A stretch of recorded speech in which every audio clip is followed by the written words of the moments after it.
Hello, folks. Welcome to the Counting Sheep podcast.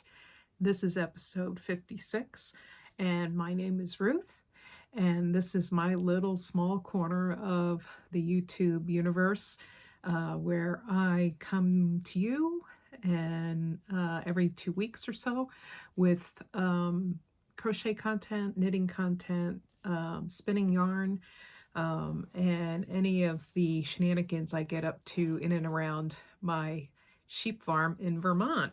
I am actually just a day late this time instead of whatever it was the last time, 10 or I forget how long it was since I podcast the last time, but I wanted to get one in before I went off to another sheep festival. I'm kind of in between, or what do they call that, Betwixt festivals. We had Vermont earlier in the month and Rhinebeck, or otherwise known as the New York Sheep and Wool Festival, is this coming weekend, and I will be there on Sunday. It's at the Dutchess County Fairgrounds, and it runs both Saturday and Sunday, but I will be there with my friend Kendra on Sunday, and we'll be kind of walking around and taking in all the sights and looking at all the good stuff. So if you see us there, please come up and say hello and introduce yourselves and tell me you know from the podcast or whatever. I'd love to have a little chit chat. I am going to be probably wearing this vest. This is the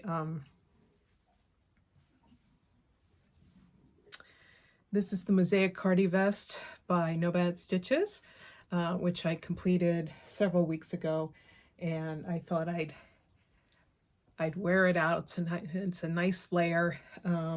It's supposed to be about 70 degrees on Sunday at the festival, so hopefully I won't be too warm. But if that's the only thing I'm wearing over, like a t-shirt, long sleeve t-shirt, I think I should be fine. Looking forward to it this year. We've had some cooler weather finally. It's actually feeling like fall now, and it's about time.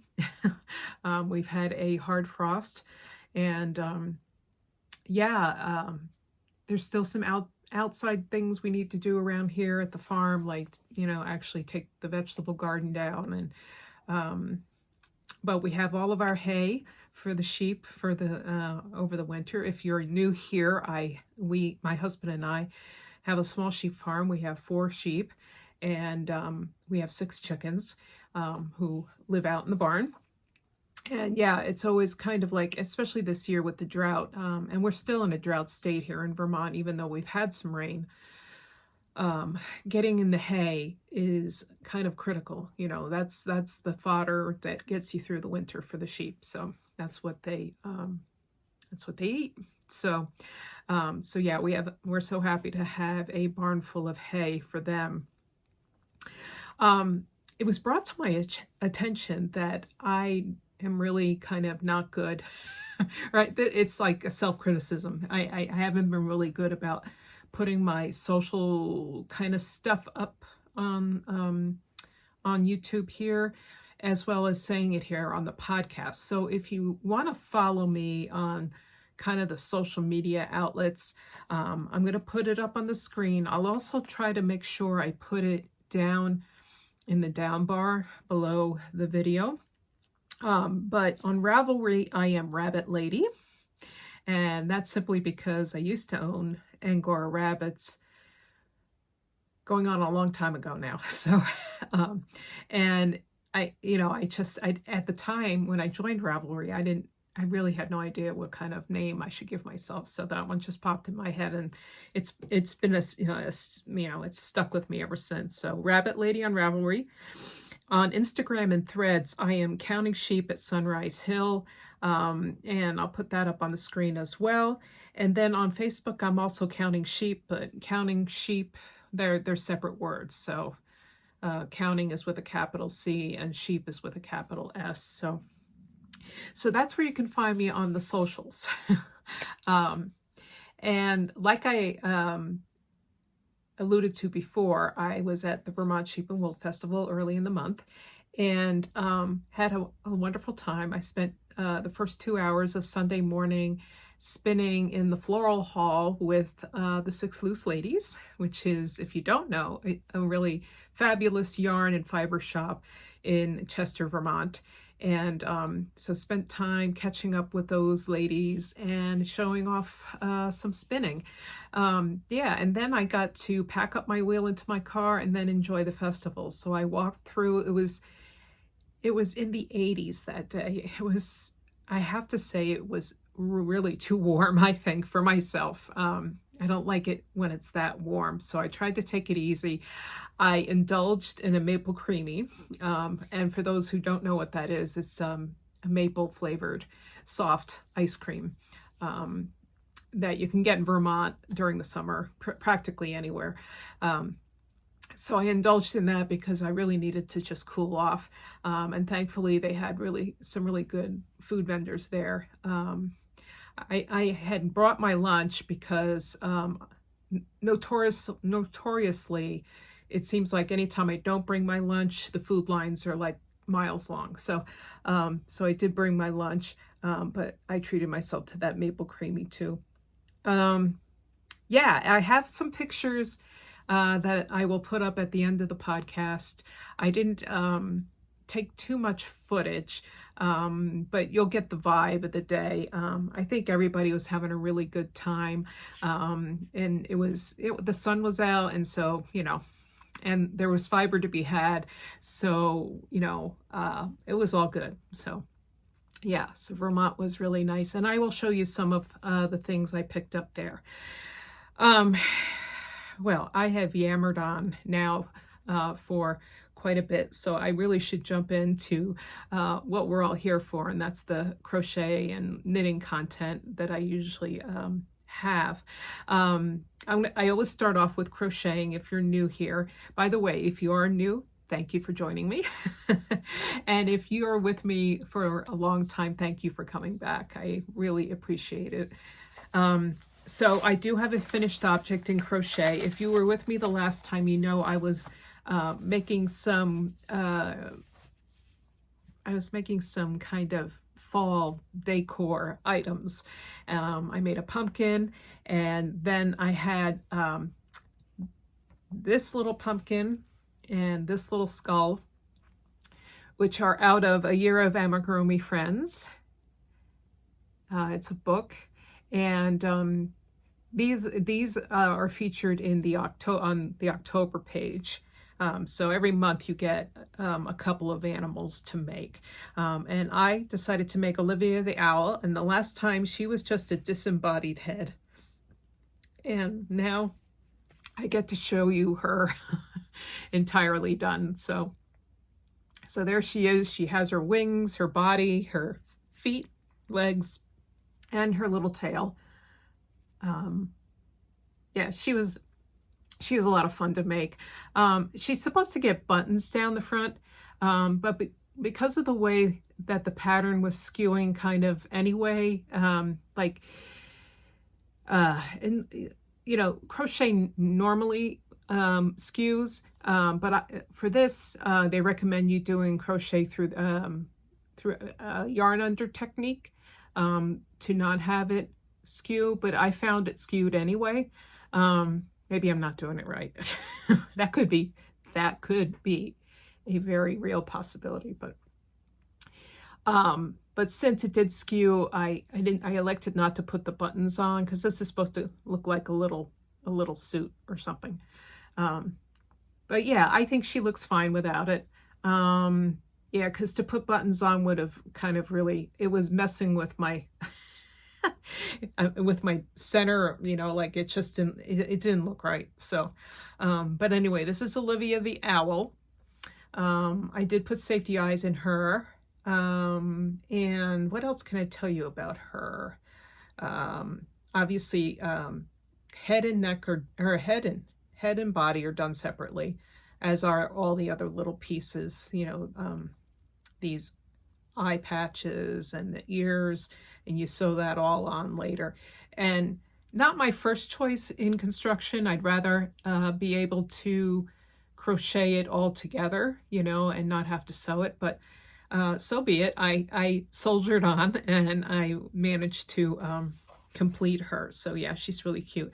I did her in JNS 2-ply yarn, and 2-ply yarn is 100% wool, and it's from JNS from the Shetland Islands. And yeah, and it comes in such an array of colors that you can just go to town when it comes to amigurumi. So yeah, they're all done. Olivia and her pumpkin and skull. Her little partner, I think his name is Rusty the Raven. He's also on the October page in the book. And I did not make him. I elected to stop with Olivia. She looks cute on my coffee table. So yeah, she's really fun to make. So that's my only finished object for crochet. I do have a work in progress. I showed this the last time as well. And this is a project that was inspired by Cozy Colorworks, who's going to be a vendor at Rhinebeck. But this is the Stem and Shells pattern by Valerie Merino, and it's a shawl pattern. And it uses yarn that has assigned pooling to it. So what that means is that there's one section of the yarn that just has the color, and then there's long sections of like the background color. So in this case, it would be that beige type color that's featured in the shawl there. Mine is a different color. I did get my yarn from Cozy Colorworks, and I'm looking forward to seeing what she has this year at Rhinebeck. So here is the information here, Cozy Colorworks, and it is a fingering weight yarn. It is 100% superwash merino, and it's assigned pooling number 15. And this is what it looks like all balled up. So you have the green as the background, and then it's hard to see in the ball, but there's kind of blues and purples and a little bit of white. I did do a few more rows on this, completed a few more rows, just so you can get an idea of how it's looking. And yeah, let me show it to you. This is actually pretty addicting once you start, and if you don't get interrupted, it is pretty addicting to make, because you're kind of going along with the green, and then all of a sudden that blue comes in, and the blue and purple, and then you know you have to make this special stitch called the stem and petals stitch, which is very well described in the pattern. Yeah, I'm having fun with that. I think this one's going to be a stunner, you know. I can't wait to wear this. So this whole entire ball is about 1,100 yards, so 8 ounces of fingering weight yarn. And I know Cozy Colorworks, she kind of specializes in this assigned pooling yarn, and she had so many different colors there last year, if memory serves. And it was just fabulous to like look through it when you could get to the bin that she had it all in, because people were just kind of, they were gaga over it. So yeah, I'm just yeah, looking forward to making some more progress on this, especially, and just having one of those, it's kind of one of those cozy, you know, knits for a, you know, a cool fall evening, you know. So that is the stem and petals shawl. And yeah, I'm doing, let's see, do I have my hook here? My hook got misplaced at one point, but now it's back. It's an F hook that I'm using.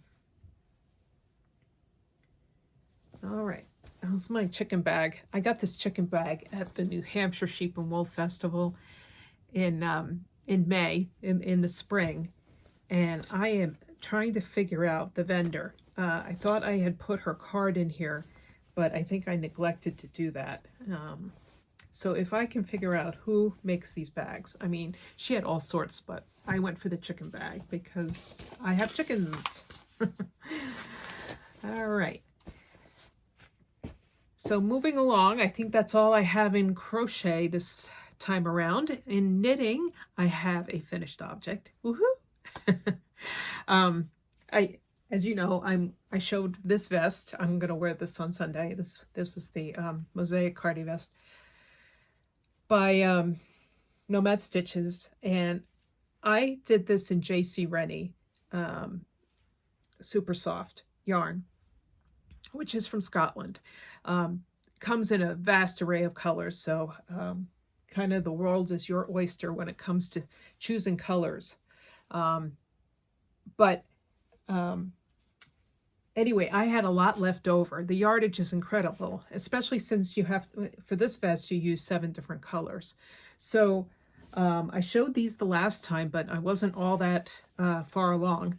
And this is a pattern out of 52 Weeks of Scrap Yarn by Lina Books. And they're called Bobble Pop. And the designer is Jen Yard. And anyway, it uses a combination of crochet and knitting. So these are kind of like wristers. So they don't have a thumb hole at all. But let me show you how scrappy these are. And it's just such a great idea. And it's a great use for your leftover yarn. So yeah, you start off by making the granny squares on top. Let me show one at a time so the camera doesn't have a fit. So this is the first one. And so once you have the granny squares done, you sew them together, and then you knit this part, and then you knit this part. You just pick up stitches along here and here. And the bobbles were so much fun to make because you make them with a crochet hook. And these are not blocked yet, and I haven't woven in the ends yet, but I just wanted to show you them anyway. I made them super scrappy, I think, the next time, and I do have enough still left over from the JCRennie to make another pair. I might even make the granny squares a little more scrappier, like change color with each round on the granny squares, but very cool. Yeah, so they're just the cat's meow. I love them. Great pair of wristers, 100% wool, and they really will keep you warm. And they were a lot of fun to make. I think I used a bee hook, I think, on the granny squares, and then for the rest of the knitting, I used a number one double pointed needles, I believe. I think the pattern tells you something different, but I tend to go down in size with knitting because I tend to be a loose knitter. So as always, your mileage may vary, right? But yeah, they're a lot of fun. And then, like you can just, reach into your knitting bag or whatever and just pull out a color and use it. That's kind of how I did it. I did it very randomly. So Bobble Pop from 52 Weeks of Scrap Yarn by Lina, and the designer is Jen Yard. Highly recommend those. Those were fun. And then I have a work in progress in knitting, and managed to get my mojo going on this. If you recall, the last time I had to rip back the Brookdale vest that I was working on due to kind of a knitting error, as well as kind of a sizing error as well. I am doing a couple sizes smaller. This is a vest by Elizabeth Smith. Elizabeth Smith Knits. And I've made a couple of her vests already. And I am making mine in Briggs & Little. Whoops. Got knitting needles flying everywhere here. Briggs & Little, this is their Heritage, which is their kind of heavy worsted weight. And this is their mauve colorway. It is a 2-ply, and it's 215 yards to... Do they have the weight on here? They should. Yeah, 113 grams. I knew it was somewhere. And it comes from Canada. And let me show you. I have made some progress. Not a whole lot, but I have made some good progress, I think. So let me show you the front. So this is done from the bottom up, and you make the fronts and the back at the same time. So all in one piece. So here's the band that goes up the front. And I just put this marker here to remind myself that this is the front. And yeah, it's got a garter stitch band to it, and then you go into stockinette, and you have the same band over here on the other side going on there. So yeah, this yarn's really squishy, and yeah, I swatched for this quite a long time ago, and hoping that I still have the same kind of gauge for the vest that I had when I swatched it. But I think that's going to be a good circumference for me. So I am using a number 7 knitting needle, which is one size down from the recommended size in the pattern. And I just, anymore, it's like I treat the size of needle in the pattern as a suggestion. It's like a starting point. And then I don't even swatch initially with that needle, because I know I'm always going to have to go down. So I just start with a size lower. And I find that works best for me, so I'm not kind of swatching forever and ever and ever. Yeah, and so that's my vest so far. I'm planning to take this along this weekend. Hopefully I'll be able to find some downtime for knitting. And yes, very well written pattern. Elizabeth Smith, really one of her major talents, she has many, is she writes a very clear pattern. I like how she highlights certain areas, like everything. She sections everything off, and she uses bold typing to kind of get your attention, like we're gonna switch things up now, so yeah, she does a good job writing her patterns. All right, yeah, so that's all of my projects so far. I'm trying to keep it kind of on the down low, the fewer projects, so that I can see some progress and kind of soldier on and soldier through. So yeah, so kind of 2 in crocheting and 2 in knitting, and then things don't get so out of control. So anyway, moving on, I want to show you some of my acquisitions from the Vermont Sheep and Wool Festival. I was kind of after fiber this year, kind of wanting to just use my e-spinner a little bit more. And so, yeah, I was looking for that sort of thing. So let me just show you.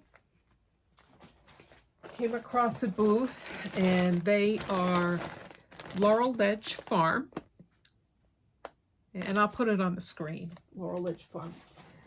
And, oh yeah, and I have their business card. Sometimes I think, and I actually pick up a business card. These folks hail from Florence, Massachusetts. And this is their card. I'll just kind of hold it up. You might want to screenshot it if you're interested at all. They have some really nice fiber, and not just llama. I'm not all that particularly attracted to llama fiber, but when I stepped into their booth, I found they had other types of roving, and one of which is Rambouillet roving. And so yeah, this is their Rambouillet roving, and I was just so very much impressed by their prep. They're listing this as roving. I would list this as a top. It is so aligned and so smooth. There's the difference between roving and top is that roving is basically carded, and the fibers are not all aligned. And with top is combed. And so you have this beautiful setup of very parallel fibers, and they're very smooth. So I think I was caught by that alone, and then the color, it was just so white. So yeah, I ended up buying 2 bags of this. Yeah, so each bag was 8 ounces, so I have a pound of Rambouillet roving that I can't wait to bust out and spin up. So yeah, that was great. Friendly, nice people. Everybody's so nice at sheep and wool festivals. You can kind of just go there and walk around, and ain't nothing bad about it. So the other couple of fibers I got, one is this is a horned Dorset, and was kind of particularly attracted to this. It said it was coated, so what that means is that they coat the sheep. They put coats right over their fleeces, and they wear them outside, and that protects the fleece from veg matter and dirt and other things. So this is 4 ounces, and this came from U&I Farm in Sutton, New Hampshire. I had acquired 4 ounces of horned Dorset roving from another farm in New Hampshire, and I was enjoying spinning it so much that I wanted more. So so when I saw this, I just kind of jumped on it and grabbed it. But yeah, so that's horned Dorset. This was a fiber that we were spinning in Donna Kay's class back in August, and I really fell in love with it. Then it's just kind of spongy and nice stuff. So, and then finally I have, oh yeah, this stuff I couldn't leave be either, and I think I got the last 2 balls of this. This is from Yankee Rock Farm in Bridport, Vermont, and this is Baby Doll. This is their card, and I wrote Baby Doll 4 ounces on there just because you know how you get things home, and if they're not labeled and a couple of weeks pass, you're like, what was that again? So now I'm doing a better job of trying to keep things labeled. But yeah, isn't this a beautiful color? It's a nice little smoky gray. Yeah, and this is true roving.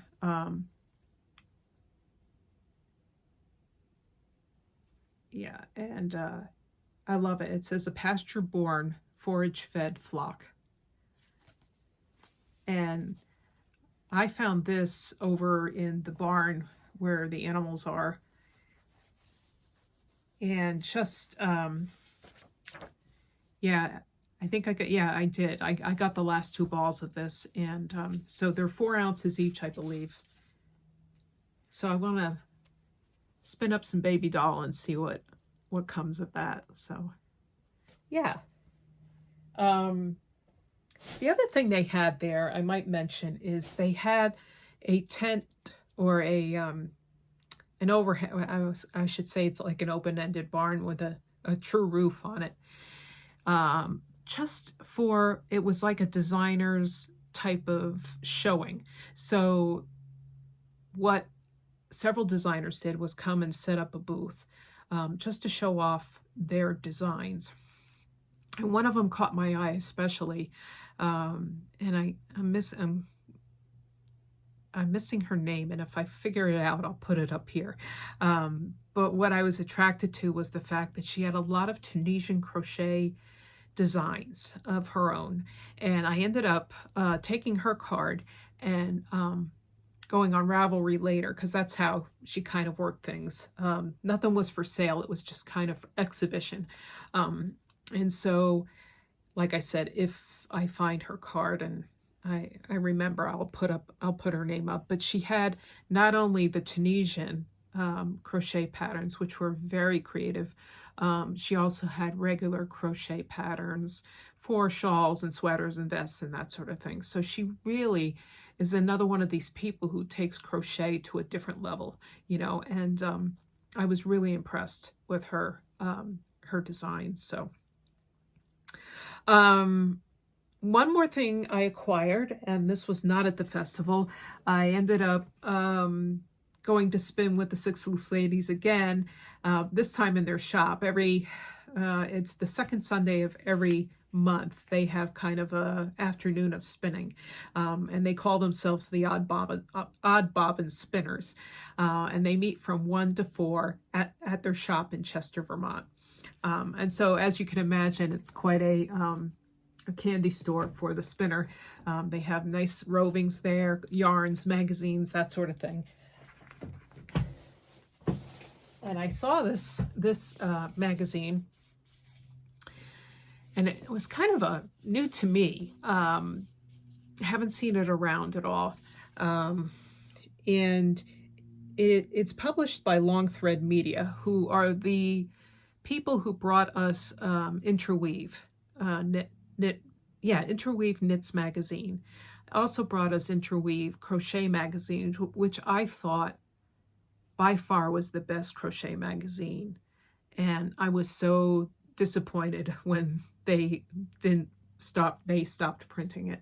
But anyway, it says the fall of 2025, and I just thought it's really interesting. They highlight Peace Fleece here in the magazine, and also there are just some really great designs in here. The other thing I noticed is I know this lady, Ann Choi. She's in New Jersey, and I took a tapestry weaving class from her at the Vermont Festival one year. So it's a small world when you get right down to it. But anyway, those are her sheep. She has Shetlands herself. So shepherding in the Garden State. And I haven't read this article yet, but I can't wait to dive into that. And then the Peace Fleece article, and then just some of the designs in here. Just such pretty designs. I'm trying to find the page where I can show you just this one vest here.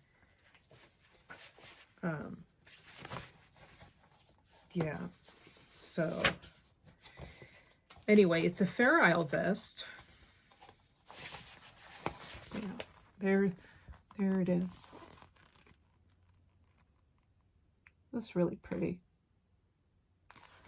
And it's steeked, as all, Fair Isle kind of is. And yeah, it's done in Jamieson's of Shetland, double knitting. So they're DK weight yarn, which is different because usually you do it in a fingering weight yarn. But I just thought I'd share that with you. I think it's nice that Long Thread Media is coming back into print publishing somewhat. I don't know what the word on the street is about that, but it seems like they're dipping their toe in the water again with magazine publishing. So, all right. So all that's left to say is I am ready for Rhinebeck. We're leaving tomorrow. I've got my map ready. I even got a little list of stops, kind of a plan, because it's not good to go to a festival without a plan. Things get way out of control when that happens. But so I also have the address, so I can just plug that into my GPS and grab my friend, and off we go. So yeah, I'm really looking forward to it. And like I said, if you see me around, please stop me, say hello. I have purple hair now, so I really stick out like a sore thumb. But yeah, so it's gonna be a great weekend. So yeah, please do stop and say hello. All right. So until the next time, which hopefully will be 2 weeks, and I'll be back with Rhinebeck recap. And yeah, until then, keep crafting, take care of yourselves, and I will see you soon.